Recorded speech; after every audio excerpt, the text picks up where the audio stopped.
Hyperlight Drifter is an indie game that was created by Alice Preston with this indie company known as Heart Machine and was published with the help of Hyperlight Studios, which began as a passion project crowdfunded by the public via Kickstarter, was later then released in the year 2016. Hyperlight Drifter is also the debut title, with the second item being Solar Ash, a game that not only solidified the ability of Heart Machines to diversify their games, but massively accomplished the task of moving things from what you will see in this game to then achieve a goal to making a game that is fully realized within a 3D environment. I did a review on this game if you want to check it out. The link will be in the description. But anyway, during the time of Hyperlight's development, the creator wrestled and probably still wrestles to this day with the heart complication that he had since birth. Major aspects and imagery of this game's somewhat narrative serves as a mirror reflection of some of the internal battles the creator probably had and is still enduring. It is through this game that not only the player has the opportunity to experience the journey of the protagonist, but also maybe a piece of the creator's emotional revelations as well. Looking at the build of this game before the final product was produced, I see where some changes were done. Certain levels were similarly taken out and a few other cosmetic design changes were made, but for the most part, the gameplay remained the same. Today I'll be rocking out with the PlayStation 4 version, so let's get into it.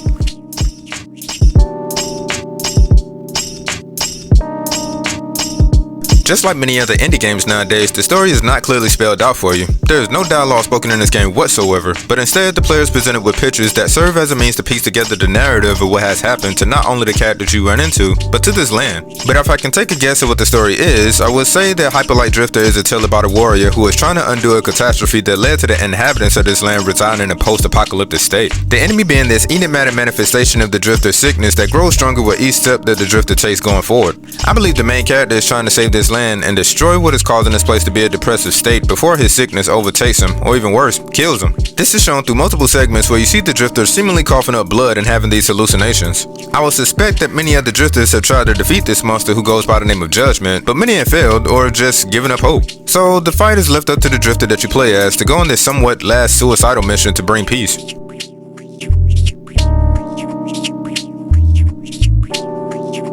The visuals are some of the most beautiful pixelated spectacles that I've seen within a video game. The vibrant neon colors pop out in conjunction with the different themed landscapes is something to behold. There were moments where I literally just had to take a few minutes just to pause and appreciate some of the set pieces that can easily be captured and used for beautiful wallpaper on your computer, and awesome poster just to hang on your wall. What I see most people do, use it as a VFX while lo-fi music plays in the background. I can see how Hyperlight Drifter can give off the nostalgia feel, seeing how it's designed. It kind of reminds me of some of the old game classics that I love. Again, since there's no verbal dialogue within this game, all you have to go off of is what you see. Considering this kind of makes your environments a very huge clue in order for you to draw a conclusion as to what is going on, or rather what has happened. This especially goes for those giants whose bits and pieces that you will see lying about, but for the most part, the player has to pretty much go through 4 different sections of this game, which to me is a representation of the natural seasons, winter, spring, summer, and fall, with the somewhat futuristic and cyberpunk elements peppered throughout. But overall, as far as the visuals go, the animations are gorgeous and often quite very cute in regards to what you see some of the characters do. It kind of gives them personality. Now there is one aspect that is ever present, but because things look so beautiful, it's sometimes overlooked, and that's the fact that this game has some very dark undertones. You have oceans of water seemingly made of blood, creatures casually throwing corpses along with the rest into a pile, and sometimes the bosses look like very horrible mutations of some sort going terribly wrong. Speaking of character models, the Drifter that you play as seemingly looks the most human with the exception that his skin is blue, and most of the world's inhabitants look like some type of humanoid alien with Eastern culture influence attire, an anthropomorphic creature based on some type of animal, or just robots. You see, to me, it's the details that I appreciate the most, which shows a lot of time and effort was put into crafting Hyperlight's world.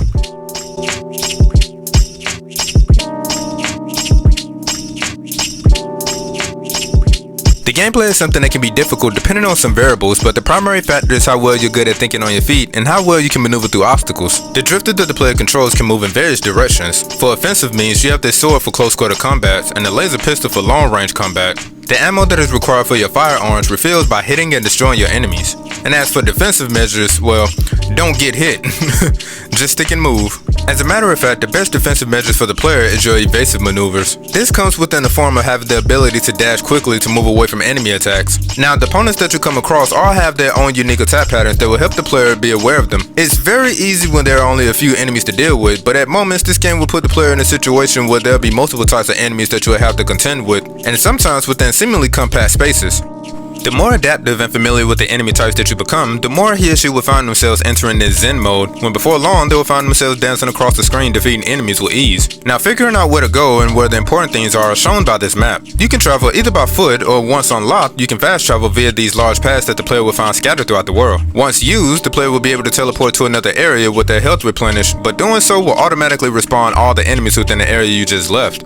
So, going back, expect a welcoming party. As I was playing Hyperlight Drifter, it wasn't too long before I figured out the loop. Or should I say the pattern that HLD is going to use in order for the player to finish the game. You see, there will be 4 major sections that the Drifter will be exploring, and within each of those sections there will be an inhabitant that when interacted with will pretty much show the Drifter on the map where the area's boss is located, and the important areas that you need to check out. That then ultimately becomes your destination, but before you get there, you have to go through puzzles and enemies to find these small black things that the player has to activate. You have to trigger 4 of these in order to fight the main boss within that area. However, there are more to find, bringing the total to 8. But this is optional. Some of these monoliths can only be accessed after obtaining skills and specific things later on in the game for you to even have a shot at getting to them. Not to mention that there are doors that stand in between you and your progress depending on how many monoliths was activated. But when the player finally reaches the boss and destroyed them, typically a new weapon in a bigger monolith is revealed that needed to be activated. After you do this, the player has to do this over and over again for another major section. But to help aid the player on their journey are these green health packs that the player can use in order to heal themselves. But be sure to position yourself away from enemies when using them, or else that health that you tried to get back gets knocked right out of you.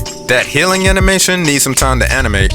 Also along your journey, the player will come across these yellow boxes that you have to break in order to get. These things are very, and I do mean very important, seeing as though this is actually your currency needed to purchase your upgrades. You have to find 4 to equal 1 big yellow square, which would in turn allow you to obtain your upgrades when you have enough. You will be able to purchase your upgrades located at these various shops in the hub town where you start off at the beginning of the game. You can purchase expansions on your health, ammo, new techniques and such. And if you haven't figured it out yet, exploring will be what rewards the player with a better chance of overcoming things that will be kicking you behind if not prepared. So in other words, don't rush through this game unless you want some frustrating times ahead of you, and especially with the bosses.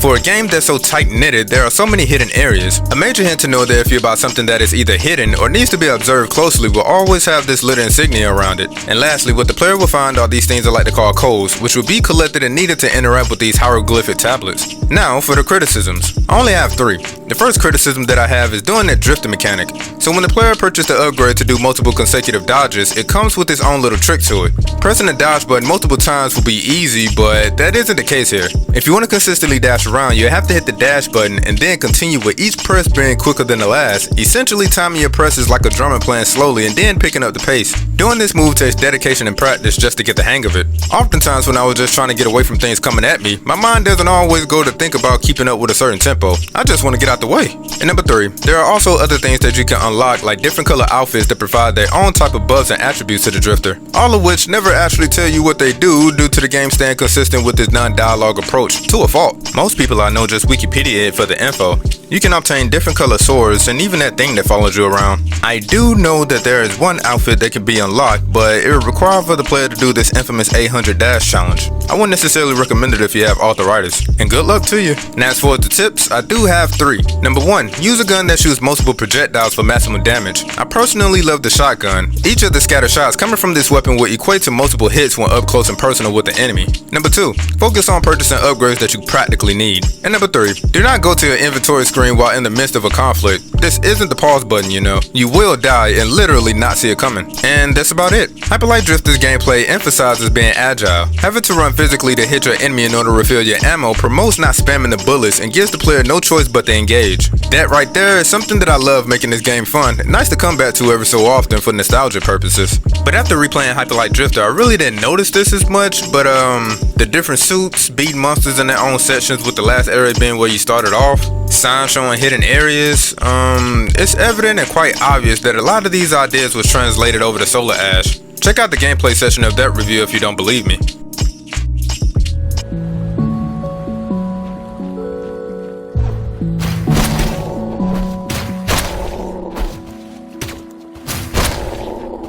The sound design of Hyperlight Drifter was done very well. Hearing your sword getting shoved into the ground after a victory is very satisfying. Then hearing some of your enemies can give off cues as to when they're about to attack you, which can be useful as far as the gameplay goes.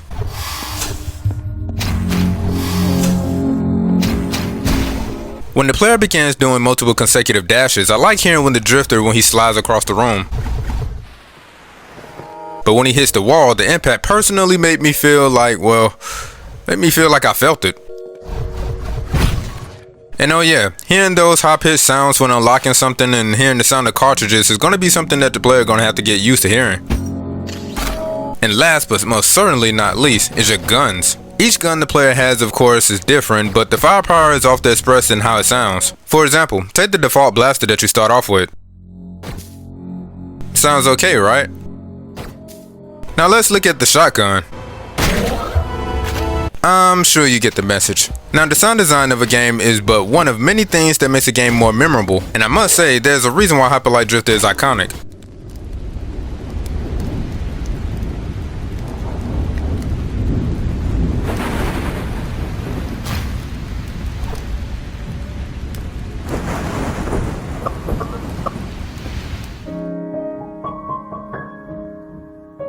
The music of Hyperlight Drifter was done by Richard Vreeland, also known as Disasterpiece, and features some of the most captivating, eclectic, futuristic, and yet something a bit unusual to its texture. There is no better example than this than a somewhat piano ballad entitled Panacea that within a few moments embodies what the sentiment of Hyperlight Drifter is about. With these soft and somber piano keys and these blaring synths coming in every so often. Just hearing this one particular song makes me feel like it's pretty much making a sincere and profound statement. And considering the many interpretations that the player can get from playing this game, and also considering the background of the creator and during the time this game was created, I can believe it. Speaking of synths, one of the major sounds that is heard throughout the OST are these strong and ever-present synths that take center stage on some of these songs. Most tracks on the OST go at this slow to mid pace, but there is this one track that kinda kicks things up a notch, and that song is called The Sentience. Within the game, this is the song that usually plays when you come across some important battle in the game. It just comes out of nowhere galloping in. And then again, on some occasions, hearing the music as opposed to what you see kinda made things a tad bit darker. For example, remember within the presentation when I was talking about creatures throwing corpses into piles? Well, contrary to what you see, the music that plays in the background is so relaxing. But anyway, Disasterpiece has really done a great job in composing the music for this game. This guy has released albums and EPs of his own and was also responsible for music and sound design for video games and films as well. What caught my eye was the iconic Fast game and the fact that he's doing the music for this weird movie that, from what I can tell, is about this self-aware shell. I keep seeing this trailer in the most interesting places and I'm going to see it. But yeah, I would recommend you to check out Disasterpiece's official website so you can check out his works. Links to it can pick up the OST for Hyperlight Drifter and his website will be in the description below as always. Also, don't forget to check out Fragments, which are the B-sides, or should I say more unreleased music that wasn't featured on the original OST.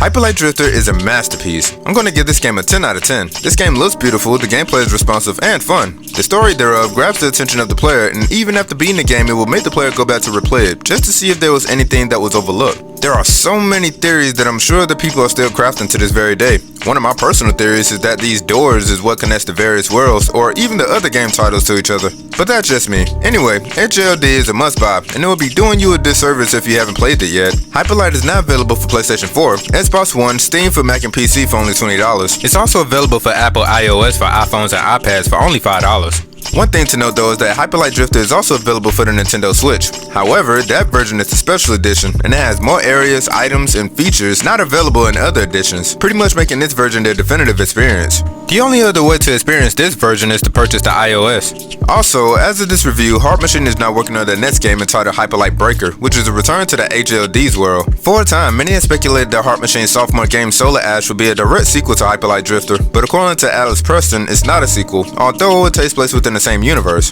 But as far as Hyperlight Breaker is concerned, I've been looking all around trying to get more information about this new title. So far, I've been finding it better for you to peep out Heart Machine's Tumblr and also their heart-to-heart live streams via their YouTube. Also, peep out the video No Clip did on their YouTube page. It perfectly showcases the evolution of what is now Heart Machine from Hyperlight Drifter to now. Plus, it features some of what I believe to be some gameplay of how the alpha build is like. Also, there's a Hyperlight Drifter RPG tabletop game that was funded on Kickstarter that I think you should take a look at. And if their title is just way too long, they just call it simply Drifter. This project is a collaboration between Metalweave Games and Heart Machine and gives us more Hyperlight Drifter content in terms of likeness, but still clears up the events of the actual HLD game. So on your spare time, go ahead and check it out. But anyway, be safe out there, and peace y'all. And don't forget to like and subscribe. Hit up that notification bell, and I gotta go.